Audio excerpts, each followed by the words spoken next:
semuanya, kembali lagi sama aku, Maulida Fauzia.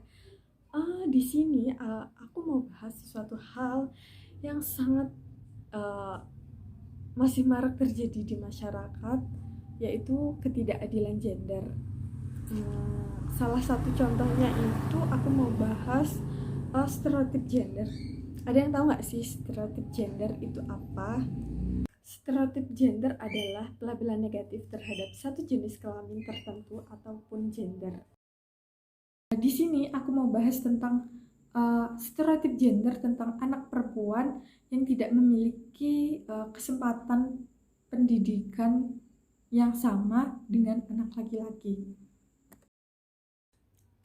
Stereotip gender ini tentunya bersifat negatif dan merugikan ya, baik dari sisi perempuan ataupun laki-laki. Kita sebagai laki-laki atau perempuan barangkali tidak sepakat dengan tuntutan yang ada di masyarakat yang ada, namun kita menjadi tidak berdaya untuk melawan ataupun menentang peran gender tersebut yang telah terkonstruksi dalam masyarakat yang ada ya. Biasanya nih pelabelan negatif ini tuh banyak banget yang dialami sama pihak perempuan ya.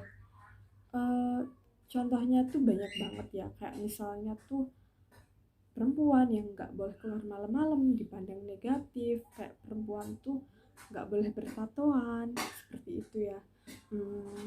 Aku ada nih wawancara satu subjek yang mengalami ketidakadilan gender ya di masyarakat ini gitu. Subjek ini tuh orang terdekat aku sendiri ya, lebih tepatnya orang terdekat lah ya. Kita lihat ya wawancaranya berikut ini.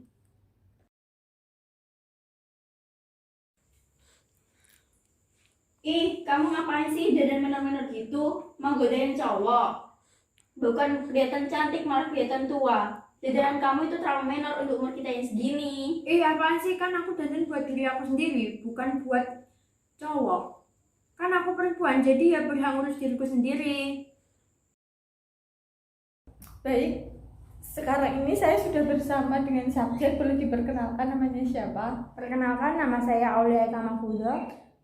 Usianya kalau boleh tahu berapa? Usia saya 16 tahun. Berarti 16 tahun itu baru masuk SMA tahun ini ya? Iya, benar. Kelas berapa? Kelas 10. Di SMA? Di SMA Negeri 1 Bun.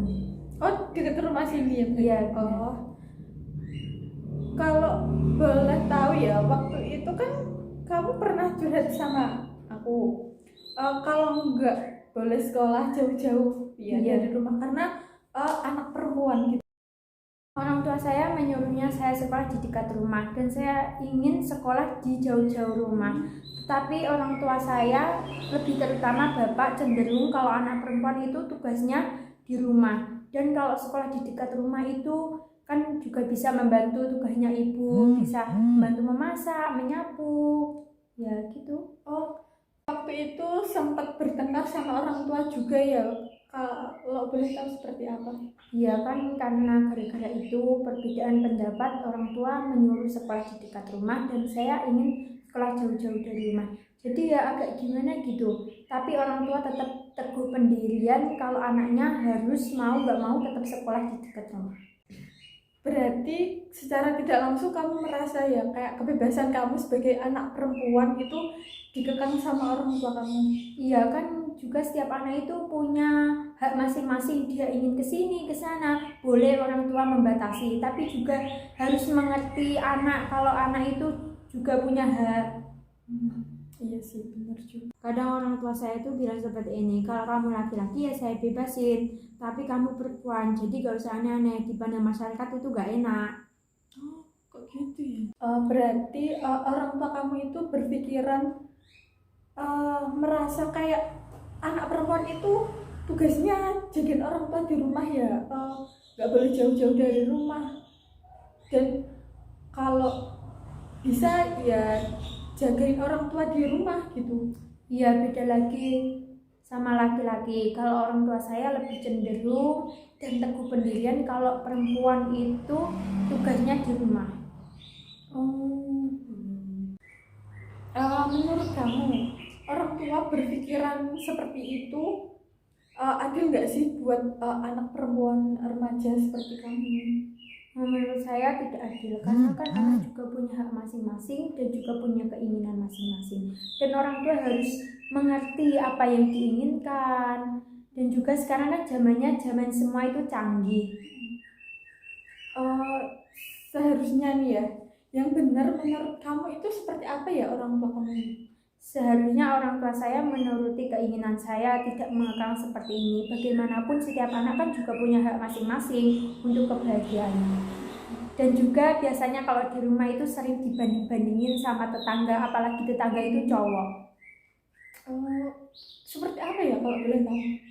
Misal biasanya tuh dibandingin, gimana ya, kan tetangga saya laki-laki tuh rajin dan saya itu perempuan, tapi kok nggak seperti itu, nggak melakukan yang seperti tetangga saya, jadi ya saya dibanding-bandingin seperti itu. Berarti secara tidak langsung ini kamu mengalami ketidakadilan gender ya? Iya, karena ya itu sering dibanding-bandingin sama cowok, dan juga orang tua saya kan lebih mengekang kalau saya itu lebih baik di rumah, tapi biasanya kalau keluar itu dibatasi, diteleponi. Dan juga orang tua itu lebih mengutamakan kalau anak perempuan itu lebih baik di rumah. Dan nggak kemana-mana gitu ya? Iya, kalau kemana-mana juga kalau ada kepentingan yang mendesak gitu, kalau gitu ya yang penting-penting aja seperti kerja kelompok gitu. Berarti kamu sering tidak dibolehin ya main sama teman-teman kayak yang lain gitu? Iya. Sebelumnya makasih banget ya udah mau aku wawancarain dari tadi sampai akhir ini. Iya, sama-sama.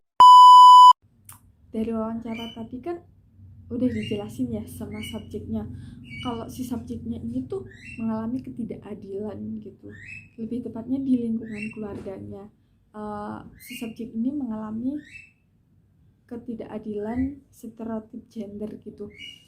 Kalau orang tuanya, lebih tepatnya tuh bapaknya tuh kayak mengekang si subjek ini, anak perempuannya gitu, kayak banyak tidak dibolehin gitu, karena menganggap kalau si subjek ini tuh kamu tuh perempuan gitu loh, nggak usah aneh-aneh. Nah, si orang tuanya tuh menganggap si subjek seperti itu ya.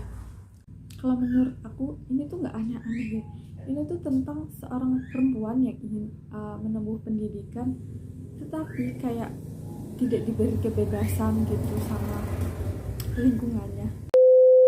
Kalau menurut aku pribadi sih harus ada suatu tindakan ya untuk menyelesaikan seperti ini. Contohnya tuh kayak langkah-langkah kuratif yang harus diperhatikan tuh kayak perlu adanya mediator dari LSM, Lembaga Swadaya Masyarakat gitu, untuk menengahi kedua belah pihak gitu. Kayak misalnya tuh kayak memberi pencerahan gitu loh. Kalau perempuan sama laki-laki tuh memiliki kesempatan yang sama gitu loh dalam ranah pendidikan, gak ada bedanya gitu. Kalau yang langkah selanjutnya nih ada langkah preventif. Langkah preventif ini kayak suatu pencegahan gitu ya teman-teman. Kayak misalnya tuh kita tuh bisa memahami budaya patriarki lebih luas lagi gitu loh. Kayak mengurangi stigma negatif tentang perempuan gitu, kayak pola pikir yang benar-benar harus dirubah gitu loh. Kayak kita tuh juga bisa loh kayak membangun kesadaran diri gitu melalui bacaan, diskusi, dan kayak mengikuti aktivitas tentang kesetaraan gender gitu, kayak biar pikiran terlebih lagi orang tua itu terbuka gitu.